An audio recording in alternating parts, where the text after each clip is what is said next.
Assalamu alaikum everyone. I hope you all are amazing, right? And you have read first part of chapter number 4, and I know you are excited to know who is Mr. Mrs. Jeeps, who is the bride of Mr. Jeeps, and why Mr. Jeeps, the person like Mr. Jeeps, likes her so much that he agrees to get married, and what are the traits of that lady. So without wasting time, let's start reading the text first, and we'll know why and what qualities or personality traits the lady has. Okay, so her name was Catherine Bridges. She was 25, young enough to be Chips's daughter.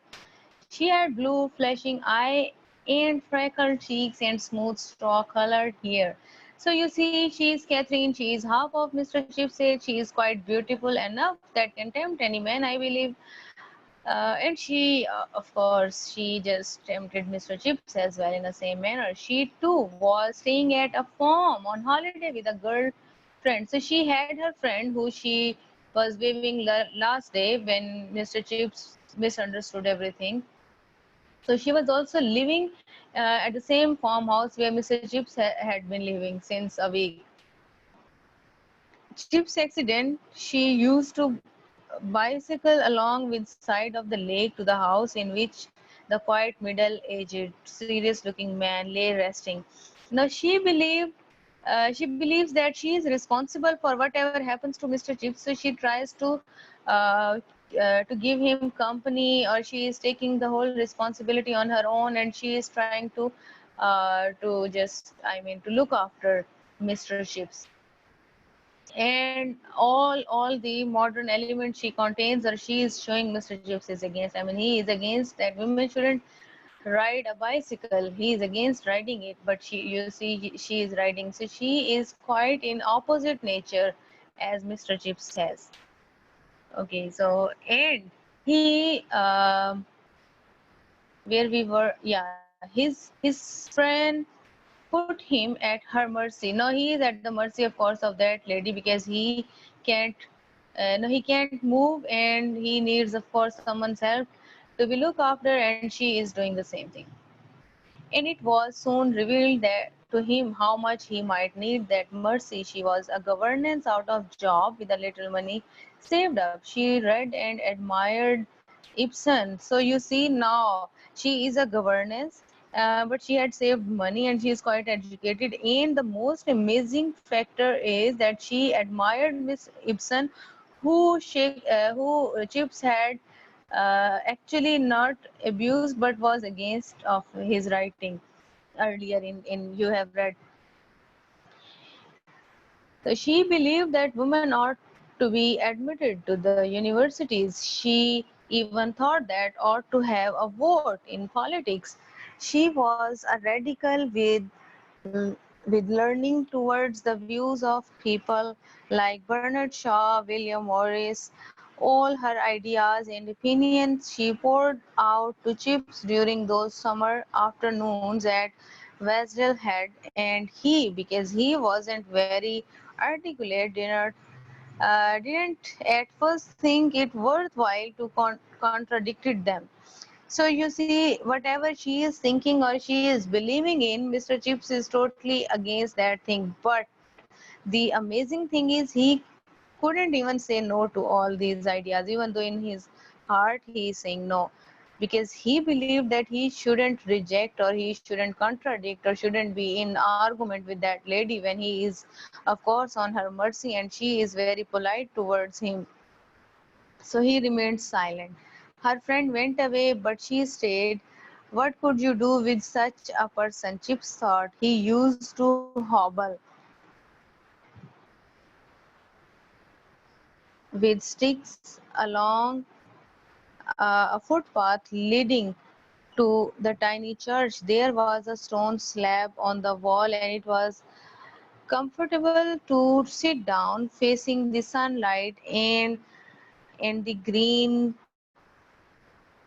brown majesty of globe and listening to chatter of, well, yes, Chips had to admit it, a very beautiful girl.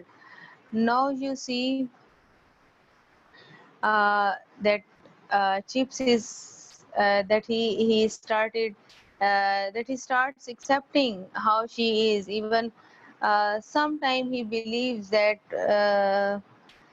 the lady is wrong, but he can't even express his thoughts, and then he starts believing whatever she is saying. I mean, he starts liking that lady. Wow, this is something, I guess, amazing. Now he's trying to walk with the help of sticks, and sometime he believes that how much he is in need for this company. I mean, he is appreciating her, Catherine's company, and he realized that she is very beautiful, unlike other women. So this is the start of their love story, I guess.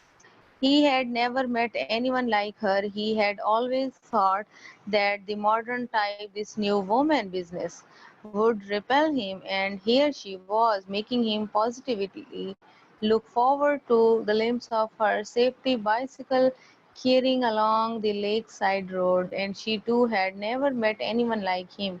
So they both are quite opposite, but you see, they both are attracted and they both are showing respect towards each other's points.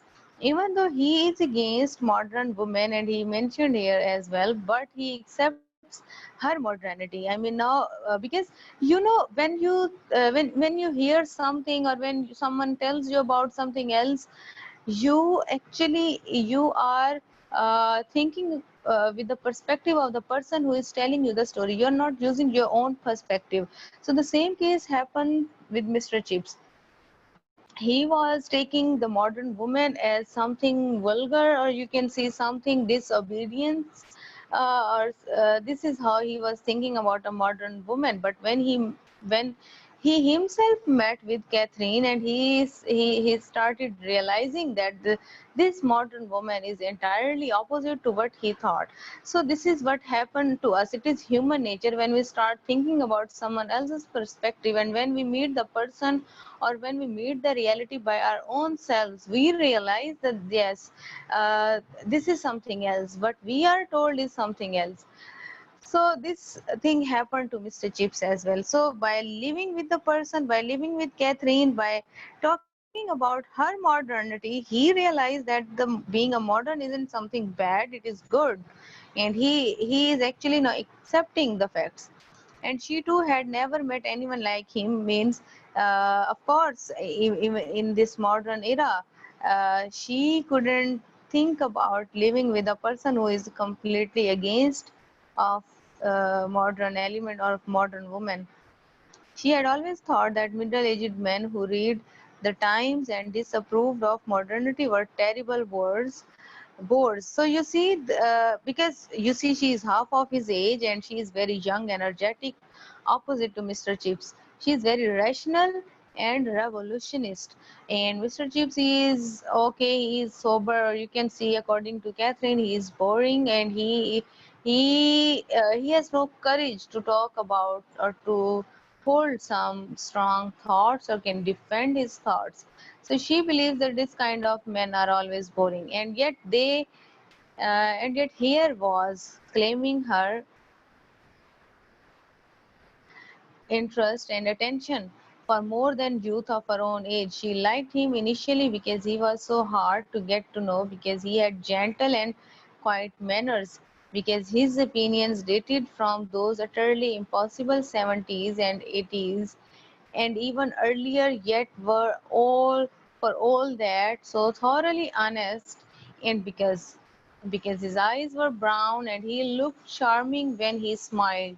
So now Catherine is also not only appreciating Mr. Chip thoughts of Mr. Chips, but also his physique. She is appreciating her way of talking, thinking, even having conversation with someone else. Because yes, he is educated man, and he has professionalism in his personality, and he know how to talk to a woman. So he knows everything, and this attracts Catherine very much, and that's why she also starts liking him back.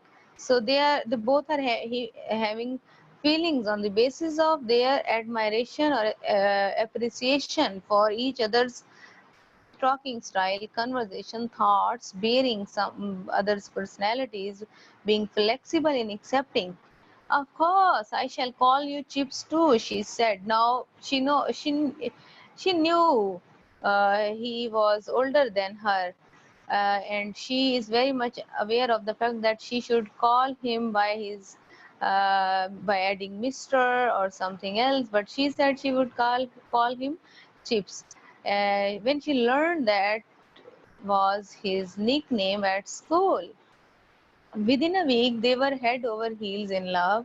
Before Chips could walk without a stick, they considered themselves engaged, and they were married in London a week before the beginning of autumn term. So you see, within days, he met with a lady, he fell in love, and he considered himself engaged, and then they get married as well. I mean, everything happened during this spring vacations. So now here you are, Mr. Chips is finally married. But then why? You must have a question that why he isn't with the lady right now. I mean, in the recent chapters, what happened to her? So you will discover everything in coming chapters. If you have any query questions, you can ask about these chapters. If you have any query about earlier chapter or something relevant to your studies, you may ask in comment section, and whenever we'll read your comments, we'll definitely try to answer each and every query of you people. So till then, stay blessed and Khuda Hafiz.